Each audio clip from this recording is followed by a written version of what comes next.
ਇਹ ਸੁੱਚੀ ਕਹਾਣੀ ਸਾਡੇ ਮਾਸ਼ਰੇ ਦੀ ਮੁਆਸ਼ੀ ਤੇ ਮਾਸ਼ਰਤੀ ਤਕਸੀਮ ਨੂੰ ਉਜਾਗਰ ਕਰਦੀ ਏ। ਰਾਜ਼ਦਾਰੀ ਲਈ ਕਿਰਦਾਰਾਂ ਦੇ ਨਾਂ ਬਦਲੇ ਗਏ ਨੇ। ਇਸ ਕਹਾਣੀ ਦਾ ਨਾਂ ਏ ਸ਼ੀਦੇ ਨਾਈ ਦਾ ਬਿਊਟੀ ਸਲੂਨ। ਸਲਾਮਤ ਅਲੀ, ਓ ਸਲਾਮਤ ਅਲੀ। ਮੈਂ ਆਪਣੇ ਪਿੰਡ ਵਾਲੇ ਘਰ ਦੇ ਸੇਨ ਵਿੱਚ ਕੁਰਸੀ ਤੇ ਬੈਠਿਆਂ ਬੈਠਿਆਂ ਆਪਣੇ ਮੁਲਾਜ਼ਮ ਨੂੰ ਆਵਾਜ਼ ਮਾਰੀ। ਜੀ ਸ਼ਾਹ ਜੀ ਆਇਆ। ਫੁੱਲਾਂ ਦੀਆਂ ਕਿਆਰੀਆਂ ਨੂੰ ਗੋਡੀ ਕਰਦੇ ਸਲਾਮਤ ਅਲੀ ਨੇ ਖੁਰਪਾ ਇੱਕ ਪਾਸੇ ਰੱਖਿਆ ਤੇ ਹੱਥ ਝਾੜਦਾ ਮੇਰੇ ਕੋਲ ਆ ਗਿਆ। ਜਾ ਕੇ ਰਸ਼ੀਦ ਨਾਈ ਨੂੰ ਸੱਦਾ ਦੇ ਕੇ ਮੈਂ ਹਜਾਮਤ ਕਰਵਾਨੀ ਏ। ਅੱਜ ਜਿਹੜੇ ਵੇਲੇ ਵੀ ਉਹਦੇ ਕੋਲ ਟਾਈਮ ਹੋਏ ਆ ਜਾਏ। ਸ਼ਾਹ ਜੀ ਟਾਈਮ ਦੀ ਕਿਹੜੀ ਗੱਲ ਏ, ਮੈਂ ਹੁਣੇ ਉਹਨੂੰ ਮੋਟਰਸਾਈਕਲ ਤੇ ਬਹਾ ਕੇ ਲੈ ਆਨਾ। ਸਲਾਮਤ ਅਲੀ ਨੇ ਸੇਨ ਵਿੱਚ ਖਲੋਤੇ ਮੋਟਰਸਾਈਕਲ ਨੂੰ ਕਿੱਕ ਮਾਰੀ ਤੇ ਰਸ਼ੀਦ ਨਾਈ ਨੂੰ ਲੈਣ ਨਿਕਲ ਗਿਆ ਤੇ ਮੈਂ ਆਪਣੇ ਕਮਰੇ ਵੱਲ ਟੁਰ ਪਿਆ। 35 ਸਾਲਾ ਰਸ਼ੀਦ ਸਾਡੇ ਪਿੰਡ ਦਾ ਨਾਈ ਏ। ਪੂਰੇ ਜੇ ਕੱਦ ਤੇ ਗੰਦਮੀ ਰੰਗਤ ਦਾ ਮਾਲਕ। ਲੋਕਾਂ ਦੇ ਵਾਲ ਕੱਟਣ, ਕਾਕਿਆਂ ਦੇ ਖਤਨੇ ਤੇ ਛੋਟੀ ਕੁੜੀਆਂ ਦੇ ਕੰਨ ਛਿੱਦਣ ਦੇ ਨਾਲ ਨਾਲ ਪਿੰਡ ਵਾਸੀਆਂ ਦੀ ਖੁਸ਼ੀ ਗਮੀ ਵਿੱਚ ਦੇਗਾਂ ਪਕਾਉਣ ਦਾ ਵੀ ਕੰਮ ਕਰਦਾ ਏ। ਪਹਿਲਾਂ ਇਹ ਸਾਰੇ ਕੰਮ ਇਹਦਾ ਅੱਬਾ ਸ਼ਕੂਰਾ ਨਾਈ ਕਰਦਾ ਸੀ, ਲੇਕਿਨ ਸ਼ਕੂਰੇ ਦੇ ਮਰਨ ਤੋਂ ਬਾਅਦ ਸ਼ੀਦੇ ਨੇ ਇਹ ਸਾਰੇ ਕੰਮ ਆਪਣੇ ਜ਼ਿੰਮੇ ਲੈ ਲਏ।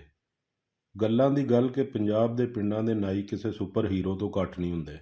ਬਹਰਹਾਲ ਮਸਾਂ 15-20 ਮਿੰਟ ਹੀ ਲੰਘੇ ਸਨ ਕਿ ਸਲਾਮਤ ਅਲੀ ਨੇ ਮੇਰੇ ਕਮਰੇ ਦਾ ਬੂਹਾ ਹਲਕਾ ਜਿਹਾ ਖੜਕਾਇਆ। ਸ਼ਾਹ ਜੀ ਸ਼ੀਦੇ ਨਾਈ ਨੂੰ ਲੈ ਆਂਦਾ ਏ। ਚੱਲ ਠੀਕ ਏ, ਉਹਨੂੰ ਸੇਨ ਵਿੱਚ ਬਾਹ, ਮੈਂ ਕਮਰੇ ਦੇ ਅੰਦਰੋਂ ਹੀ ਸਲਾਮਤ ਅਲੀ ਨੂੰ ਆਖਿਆ। ਥੋੜ੍ਹੀ ਦੇਰ ਬਾਅਦ ਮੈਂ ਆਪਣੇ ਸੇਨ ਵਿੱਚ ਆ ਗਿਆ, ਜਿੱਥੇ ਸ਼ੀਦੇ ਨਾਈ ਨੇ ਆਪਣੇ ਸਾਜ਼ੋ ਸਮਾਨ ਵਾਲਾ ਬਸਤਾ ਪਲਾਸਟਿਕ ਦੀ ਇੱਕ ਮੇਜ਼ ਤੇ ਰੱਖਿਆ ਹੋਇਆ ਸੀ ਤੇ ਆਪ ਇੱਕ ਪਾਸੇ ਖਲੋਤਾ ਆਪਣੇ ਉਸਤਰੇ ਵਿੱਚ ਬਲੇਡ ਪਾ ਰਿਹਾ ਸੀ। ਸਲਾਮ ਅਲੈਕਮ ਪੀਰ ਜੀ।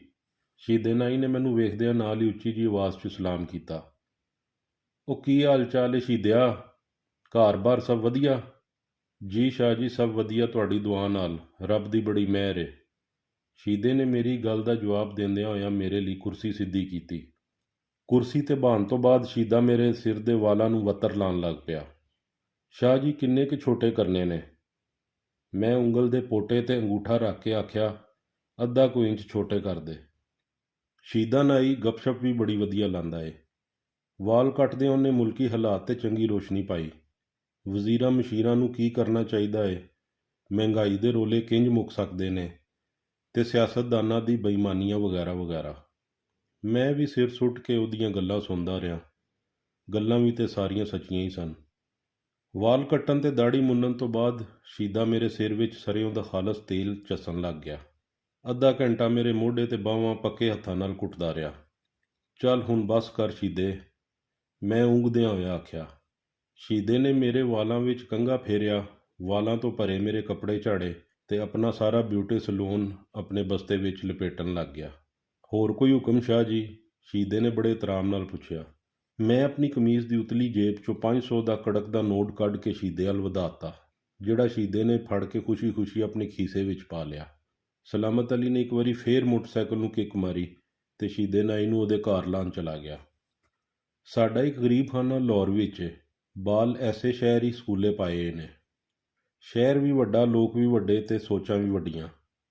ਸਾਈਕਲ ਤੇ ਜਾਣ ਵਾਲਾ ਮੋਟਰਸਾਈਕਲ ਤੇ ਸਫ਼ਰ ਕਰਨ ਵਾਲੇ ਨੂੰ ਵੱਡਾ ਸਮਝਦਾ ਏ, ਮੋਟਰਸਾਈਕਲ ਵਾਲਾ ਗੱਡੀ ਵਾਲੇ ਨੂੰ, ਗੱਡੀ ਵਾਲਾ ਵੱਡੀ ਗੱਡੀ ਵਾਲੇ ਨੂੰ, ਤੇ ਵੱਡੀ ਗੱਡੀ ਵਾਲਾ ਇੱਕ ਹੋਰ ਵੱਡੀ ਸਵਾਰੀ ਦਾ ਮਾਲਿਕ ਬਣਨਾ ਚਾਹੁੰਦਾ ਏ। ਹਾਲਾਂਕਿ ਸਵਾਰੀ ਕੋਈ ਵੀ ਹੋਏ, ਮਿੱਥਨੇ ਤਾਂ ਫਾਸਲੇ ਹੀ ਨੇ। ਖੈਰ ਮੈਂ ਵੀ ਗੱਲ ਕਿਹੜੇ ਪਾਸੇ ਲੈ ਗਿਆ। ਚਲੋ ਹੁਣ ਅਸਲ ਮੁੱਦੇ ਵੱਲ ਵਾਪਸ ਆਉਂਦੇ ਹਾਂ। 2 ਦਿਹਾੜੇ ਪਹਿਲਾਂ ਦੀ ਗੱਲ ਏ, ਵਾਲ ਕਟਾਉਣ ਤੇ ਦਾੜੀ ਮਨਾਉਣ ਦੀ ਨੌਬਤ ਫੇਰ ਆ ਗਈ। ਮੈਂ ਲਾਹੌਰ ਵਿੱਚ ਸਾਂ। ਘਰ ਵਾਲੀ ਤੇ ਬਾਲਾਂ ਨੇ ਜ਼ਿੱਦ ਫੜੀ ਕਿ ਮੈਂ ਕਿਸੇ ਵੱਡੇ ਤੇ ਮਸ਼ਹੂਰ ਨਾਈ ਕੋਲੋਂ ਵਾਲ ਕਟਾਵਾਂ। ਇੱਥੇ ਵੱਡੇ ਤੇ ਮਸ਼ਹੂਰ ਨਾਈ ਨੂੰ ਹੇਅਰ ਸਟਾਈਲਿਸਟ ਕਿਹਾ ਜਾਂਦਾ ਏ। ਖੈਰ ਮੈਂ ਵੀ ਉਹਨਾਂ ਦੀ ਗੱਲ ਨਹੀਂ ਮੋੜੀ ਤੇ ਡਿਫੈਂਸ ਵਿੱਚ ਇੱਕ ਮਸ਼ਹੂਰ ਨਾਈ ਦੀ ਦੁਕਾਨ ਤੇ ਚਲਾ ਗਿਆ। ਦੁਕਾਨ ਇੱਕ ਪਲਾਜ਼ੇ ਵਿੱਚ ਸੀ, ਬਲਕਿ ਦੁਕਾਨ ਕੀ ਸੀ, ਬਸ ਇਹ ਸਮਝੋ 8 ਮਰਲਿਆਂ ਦੀ ਕੋਠੀ ਸੀ। ਇੱਥੇ ਮਸ਼ਹੂਰ ਤੇ ਮਾਲਦਾਰ ਤਬਕਾ ਵਾਲ ਕਟਾਉਣ ਆਉਂਦਾ ਏ। ਉਤਲੀ ਮੰਜ਼ਲ ਤੇ ਜ਼ਨਾਨੀਆਂ ਦਾ ਬਿਊਟੀ ਪਾਰਲਰ ਤੇ ਥੱਲੜੀ ਤੇ ਜਵਾਕ, ਮੰਡੀਕ ਤੇ ਬਾਬੇ ਆਪਣੀ ਆਪਣੀ ਤਜ਼ੀਨੋ ਆਰਾਇਸ਼ ਕਰਾਉਣ ਲਈ ਆਉਂਦੇ ਨੇ। Welcome sir. ਕਾਊਂਟਰ ਤੇ ਖਲੋਤੇ ਹੌਲੀ ਉਮਰ ਦੇ ਨਾਜ਼ੁਕ ਜਿਹੇ ਮੁੰਡੇ ਨੇ ਮੈਨੂੰ ਅੰਗਰੇਜ਼ੀ ਵਿੱਚ ਜੀ ਆਇਆਂ ਨੂੰ ਆਖਿਆ। Thank you very much. ਮੈਂ ਵੀ ਅੰਗਰੇਜ਼ੀ ਵਿੱਚ ਹੀ ਜਵਾਬ ਦਿੱਤਾ। Yes sir, how may I help you today? ਉਸ ਮੁੰਡੇ ਨੇ ਇੱਕ ਵਾਰੀ ਫੇਰ ਕੁਝ ਸ਼ਬਦ ਆਪਣੀ ਅੰਗਰੇਜ਼ੀ ਮਿਆਨ ਵਿੱਚੋਂ ਕੱਢੇ ਤੇ ਮੇਰੇ ਸੀਨੇ ਵਿੱਚ ਦਾਗ ਦਿੱਤੇ। ਮੈਂ ਵੀ ਉਹਨੂੰ ਪੂਰਾ ਪੈਨ ਤੇ ਲੱਕ ਬੰਨਿਆ ਹੋਇਆ ਸੀ। I would like to have a hair cut, hair colour and shave, ਮਤਲਬ ਕਿ ਮੈਂ ਹਜਾਮਤ, ਵਾਲਾਂ ਨੂੰ ਖੁਜ਼ਾਬ ਤੇ ਦਾੜੀ ਮੁੰਡਵਾਉਣੀ ਹੈ। ਇੱਕ ਲੰਮੇ ਲਈ ਮੈਨੂੰ ਇੰਜ ਲੱਗਾ ਕਿ ਮੈਂ ਇੱਥੇ ਵਾਲ ਕਟਾਉਣ ਲਈ ਨਹੀਂ ਬਲਕਿ ਕੈਨੇਡਾ ਦਾ ਵੀਜ਼ਾ ਲਵਾਉਣ ਆਇਆ। ਉਸ ਨਾਜ਼ੁਕ ਜਿਹੇ ਨੌਜਵਾਨ ਨੇ ਜਦੋਂ ਅਗਲੀ ਗੱਲ ਪੁੱਛੀ ਤੇ ਮੇਰੀਆਂ ਅੱਖਾਂ ਦੇ ਸਾਹਮਣੇ ਹਨੇਰਾ ਜਿਹਾ ਛਾ ਗਿਆ। सर आप कौन से स्टाइलिस्ट की सर्विसेज लेंगे? Basic level 2500, mid level 3000, upper mid level 4000, expert level 5000 rupees. ਇਹ ਰੇਟ ਸਿਰਫ ਹਜਾਮਤ ਕਰਾਉਣ ਦੇ ਸਨ। ਹਿਸਾਬ ਤੇ ਦਾੜੀ ਮੁਨਾਉਣ ਦੇ ਪੈਸੇ ਵੱਖਰੇ ਸਨ। ਵੱਡੇ ਸ਼ਹਿਰ ਦੀਆਂ ਵੱਡੀਆਂ ਗੱਲਾਂ, ਜਿੱਥੇ ਨਾਈ ਆਪਣੇ ਆਪ ਨੂੰ ਹੇਅਰ ਸਟਾਈਲਿਸਟ ਅਖਵਾਉਂਦਾ ਹੋਏ, ਉੱਥੇ ਖੀਸੇ ਦਾ ਉਜਾੜਾ ਤੇ ਮਾਮੂਲੀ ਗੱਲ ਏ। ਖੈਰ ਹਿੰਮਤ ਕਰਕੇ 3000 ਵਾਲੇ ਨਾਈ, ਮੇਰਾ ਮਤਲਬ ਹੇਅਰ ਸਟਾਈਲਿਸਟ ਦਾ ਆਰਡਰ ਦਿੱਤਾ। ਕਾਊਂਟਰ 'ਤੇ ਖਲੋਤੇ ਮੁੰਡੇ ਨੇ ਆਪਣਾ ਕੰਪਿਊਟਰ ਖੋਲ੍ਹਿਆ, ਜਿਹਦੇ ਵਿੱਚ ਮੇਰਾ ਨਾਂ ਤੇ ਮੋਬਾਈਲ ਨੰਬਰ ਦਰਜ ਕੀਤਾ। ਇਸ ਕੰਮ ਤੋਂ ਫਾਰਗ ਹੋਣ ਤੋਂ ਬਾਅਦ ਉਹਨੇ ਮੈਨੂੰ ਨਾਲ ਦੇ ਵੇਟਿੰਗ ਏਰੀਆ ਵਿੱਚ ਬਹਿਣ ਦਾ ਹੁਕਮ ਸਾਦਰ ਫਰਮਾਇਆ। ਉੱਥੇ ਪਏ ਇੱਕ ਸੋਫੇ 'ਤੇ ਲੱਤ ਰੱਖ ਕੇ ਬੈਠਿਆ ਹੀ ਸਾਂ ਕਿ ਇੱਕ ਹੋਰ ਮੁੰਡਾ ਮੇਰੇ ਕੋਲ ਆਇਆ ਤੇ ਚਾਹ ਕਾਫੀ ਦਾ ਪੁੱਛਿਆ। ਹਾਲਾਂਕਿ ਜਿੰਨੀ ਸੰਗੀ ਘੁੱਟੀ ਗਈ ਸੀ ਉਹਨੂੰ ਪਾਣੀ ਦਾ ਪੁੱਛਣਾ ਚਾਹੀਦਾ ਸੀ। ਆਈਏ ਸਰ, ਆਪਕੀ ਸੀਟ ਰੈਡੀ ਹੈ। ਥੋੜ੍ਹੀ ਦੇਰ ਬਾਅਦ ਇੱਕ ਆਵਾਜ਼ ਮੇਰੇ ਕੰਨਾਂ ਤੀਕਰ ਪਹੁੰਚੀ। ਪਰਤ ਕੇ ਵੇਖਿਆ ਤੇ ਮੇਰਾ ਹੇਅਰ ਸਟਾਈਲਿਸਟ ਲਾਗੇ ਖੜਾ ਸੀ। ਮੈਂ ਸੋਫੇ ਤੋਂ ਉੱਠ ਕੇ ਉਹਦੇ ਪਿੱਛੇ ਟੁਰ ਪਿਆ। ਉਹ ਮੈਨੂੰ ਨਾਲ ਦੇ ਹਾਲ ਵਿੱਚ ਲੈ ਗਿਆ। ਵਾਲ ਕਟਾਉਣ ਦੇ ਦੌਰਾਨ ਮੇਰੇ ਹੇਅਰ ਸਟਾਈਲਿਸਟ ਨੇ ਮੇਰੇ ਨਾਲ ਸਿਰਫ 2 ਗੱਲਾਂ ਕੀਤੀਆਂ। ਸਰ ਆਪ ਬਿਜ਼ਨਸ ਕਰਤੇ हैं? ਮੈਂ ਹਾਂ ਵਿੱਚ ਸਿਰ ਹਿਲਾ ਦਿੱਤਾ। ਸਰ ਪਾਕਿਸਤਾਨ ਮੇਂ ਜਾਂ ਅਬਰੋਡ? ਅਸਲ ਵਿੱਚ ਉਹ ਇਹ ਅੰਦਾਜ਼ਾ ਲਾਉਣ ਦੀ ਕੋਸ਼ਿਸ਼ ਕਰ ਰਿਹਾ ਸੀ ਕਿ ਇਹ ਮੁਰਗਾ ਅਗਲੀ ਵਾਰੀ ਹਲਾਲ ਹੋਣ ਆਏਗਾ ਜਾਂ ਨਹੀਂ। ਹਜਾਮਤ ਕਰਾਉਣ, ਦਾੜੀ ਮੁੰਡਾਉਣ ਤੇ ਵਾਲਾਂ ਨੂੰ ਖਜ਼ਾਬ ਲਵਾਉਣ ਤੋਂ ਫਾਰਗ ਹੋਇਆ ਤੇ ਮੇਰਾ ਹੇਅਰ ਸਟਾਈਲਿਸਟ ਮੇਰੇ ਨਾਲ ਕਾਊਂਟਰ ਤੱਕ ਆਇਆ, ਜਿੱਥੇ ਉਹੀ ਹੌਲੀ ਉਮਰ ਦਾ ਨਾਜ਼ੁਕ ਜਿਹਾ ਮੁੰਡਾ ਪਹਿਲੇ ਤੋਂ ਛੁਰੀਆਂ ਤੇਜ਼ ਕਰਕੇ ਬੈਠਿਆ ਹੋਇਆ ਸੀ। ਮੇਰੇ ਹੇਅਰ ਸਟਾਈਲਿਸਟ ਨੇ ਉਹਨੂੰ ਸਾਰੇ ਕੰਮਾਂ ਦਾ ਦੱਸਿਆ ਜਿਹੜੇ ਮੈਂ ਕਰਵਾਏ ਸਨ। ਕਾਊਂਟਰ ਵਾਲੇ ਨੇ ਕੰਪਿਊਟਰ 'ਤੇ ਥੋੜ੍ਹੀ ਦੇਰ ਉਂਗਲਾਂ ਚਲਾਉਣ ਤੋਂ ਬਾਅਦ ਮੈਨੂੰ ਮੇਰਾ ਟੋਟਲ ਬਿੱਲ ਦੱਸਿਆ। Sir 9000 rupees only. ਅੱਖਾਂ ਅੱਗੇ ਹਨੇਰਾ ਤੇ ਪਹਿਲੇ ਹੀ ਛਾਇਆ ਹੋਇਆ ਸੀ। 9000 ਰੁਪੀਜ਼ ਓਨਲੀ ਸੁਣਨ ਤੋਂ ਬਾਅਦ ਇਹੋ ਹੀ ਹਨੇਰਾ ਅਮਾਵਸ ਦੀ ਕਾਲੀ ਰਾਤ ਵਿੱਚ ਬਦਲਦਾ ਮਹਿਸੂਸ ਹੋਇਆ। ਮਸਲਾ 9000 ਦਾ ਵੀ ਨਹੀਂ ਸੀ। ਅਸਲ ਗਸ਼ ਤੇ ਉਹਦੇ ਓਨਲੀ ਕਹਿਣ ਤੋਂ ਬਾਅਦ ਪਿਆ।